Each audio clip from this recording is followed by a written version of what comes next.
Welcome to our community. Susie Thomas with you this morning, visited by Josh and Heather Scott, but good morning to both of you. Good morning. Good morning. I'm so excited about what you've got going. It's memoirs of World War II. And Josh, let's start with you. Why are you interested in the Second World War? It's something that I've always been interested in, even when I was younger. And it's just, to me, they're called the greatest generation, the people that were around during that time, and specifically the people that served during the war. And the more I learned about it, the more I, studied about it, that really rang true with me, that they really were people who selflessly gave of their time and many of them of their lives to serve not just our country but really the world with what was going on back at that time. So it was always intriguing to me, and just the more I got into it, the more I wanted the opportunity to meet veterans of the Second World War and talk with them and get a better understanding of what it was like during that time. And as I started to get into this and make an effort to find these people, the more I realized that they truly are disappearing really quickly. The World War II veterans, the youngest ones are in their upper 80s, early 90s, right. And statistically, we're losing hundreds of them currently every day. There's only about 500,000 left in the United States. What, are you related to someone, or who was the first person you connected with that you thought, okay, this is why I want to talk to more of you? Yeah, honestly, I am. My grandfather served in the Navy during World War II, but unfortunately, he passed away before I really had a drive to make an effort to contact these people and talk with them. So I never got the chance to talk with him. And so honestly, it really picked up just by watching documentaries or a series like Band of Brothers, where you get to see a dramatization of what really happened during the war, but then it's supplemented by conversations with the men who were actually there. And when I see things like that, it just drove me to, man, I want to get out there and do this. I want to be able to sit down with somebody like this and have a conversation, because you can learn so much from a history book, but there's really nothing like talking to someone who is actually there, because you don't just get facts, but you get the emotions and just the perspective that they had when they went through it. When you think that they were kids at the time, yeah, and miraculous that anyone came home. When when there's war, it's always just a miracle when someone's life is spared of that. Yeah. But I think to a person, if there's something that unites that generation, once they came home, it was this: they didn't want to talk about it. And isn't that often the way it is when someone comes back after conflict? Yeah. So I'm wondering if this opportunity to allow them to just talk about it is often cathartic. Are you finding that as well? I am, yeah. And you'll run into all different kinds. There's some that have come to terms with what they went through, and they've been able to talk about it for a while now, and they talk about it openly and gladly. They'll share their story. There's others who are just now coming around, and for whatever reason, just now being able to share their story. And so yeah, we've run into people who for 70 plus years have held these stories inside, and finally had the opportunity to share them with me. And they thanked me for it, because they said, I've never talked to anybody about this, and it makes me feel better to be able to get this off my chest. I can't imagine after that many decades holding on to something like that. But the thing is there's nothing special about me as far as like, I'll talk to this guy because of whatever reason. There's nothing special about me. I'm just willing to go in there and with a true sense of I want to know, and I want to know what it was like. And I've researched so that I can ask the right questions. But honestly, like, a lot of these guys will. There's some that still don't feel comfortable sharing their story, and I do run into that sometimes. But for the most part, a lot of these guys, they just want to know, guys and girls, they just want to know that somebody cares, and that somebody is genuinely interested in what they went through. Yeah. Heather, what's your part in this? Yeah, support primarily. Helping him. I've been helping him on the administrative side of it.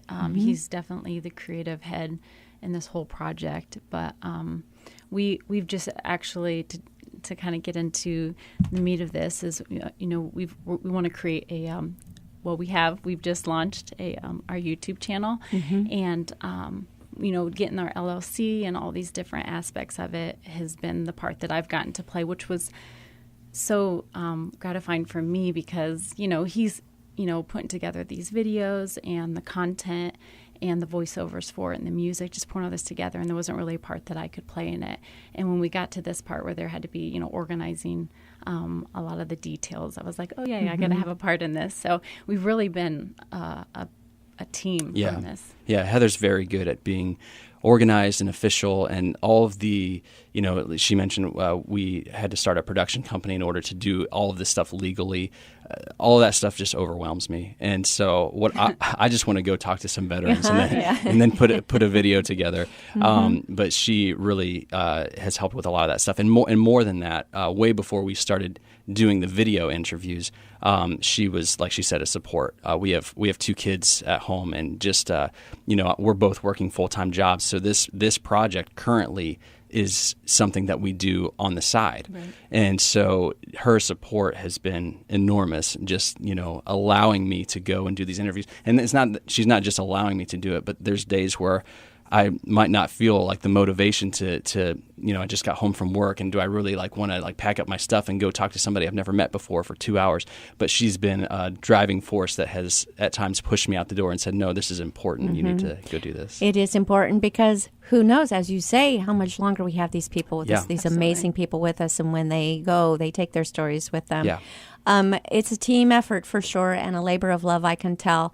Heather, I can't help but notice, and I wish this were television, but your shirt you're wearing, it looks very official. Did this belong to someone who served? No, it didn't. I found this. It's just a trendy military looking shirt. Trendy military. Yeah. I mean, she's got the stripes and everything. It looks almost, there's navy, there's 3 stars, there's stripes on the sleeve. It's just awesome as far as.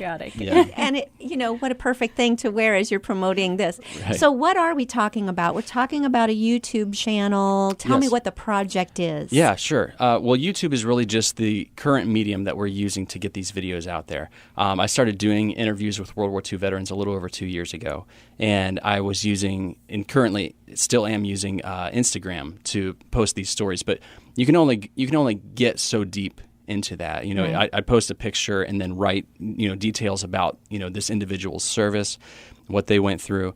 And every once in a while I'll post a short video, but it can only be up to a minute long. We wanted to create something that didn't just honor the veterans in a long-lasting way, but also told their story in a very real and compelling way so that anybody would be interested in it. I find that a lot of the people who are initially interested are people who, they like history, or they're interested in the topics of World War II.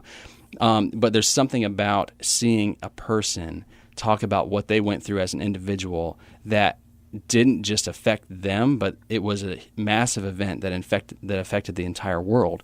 There's something about getting to see that from that person, getting to hear the story straight from them.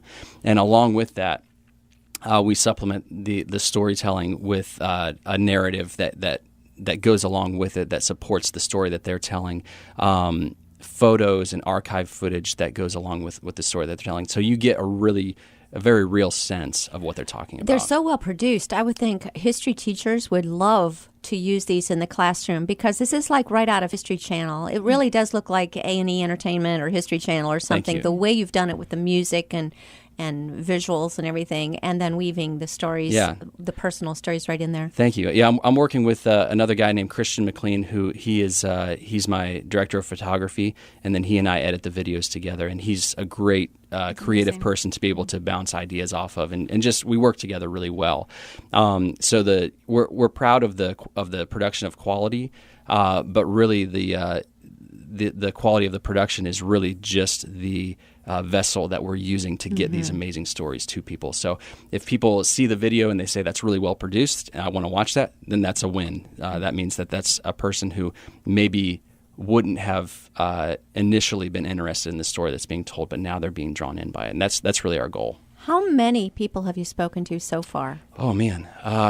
Totally over the last couple of years, I've interviewed over 100 World War II veterans. For this project specifically, we didn't start this project too long ago, so we have 10 video interviews that will eventually be a full episode lined up.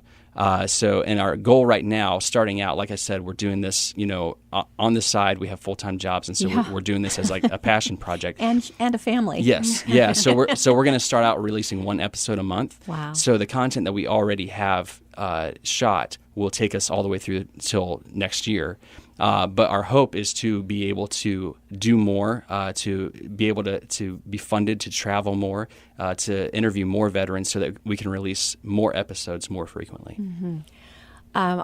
We will get into if you know someone that you need to contact and everything, Sure. But there's something I want to play right now. You put together a very nice promotion for this YouTube channel, and let's listen to that right now. You're listening to Our Community. I've always been fascinated by the events of World War II, even when I was really young. It's the largest conflict that the Earth has ever seen, and it was destined to change our world as we know it, either for better or for worse. Dwight Eisenhower called the war the Great Crusade, and it really was. People were locked in this conflict. They were literally fighting to stop the spread of evil, and if they hadn't succeeded, we'd be living in a very different world than we are today. I'd always wanted the opportunity to sit down and talk with a World War II veteran, just to be able to see the war through the eyes of someone who was actually there.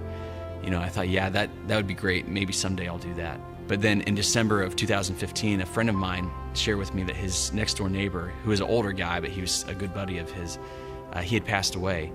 And it wasn't until then I found out that my friend's neighbor, Bob, he was a World War II veteran. He was a veteran of the Battle of the Bulge. And I thought all this time I had this opportunity right in front of me, and I could have gone over there anytime and talked with him. That's when it became real to me that these people, these heroes, these carriers of such an important part of our history, they're still here. They're still with us, but they're fading, and they're fading fast. And I decided then I was going to do something about it. Through Memoirs of World War II, we're dedicated to finding as many veterans of the Second World War as we can. We want to shake their hand and let them know we remember your service. We realize this world will be a much worse place without your sacrifice, and we thank you for it. And not only that, but we're interested in their stories. We want to know what the history books can't tell us.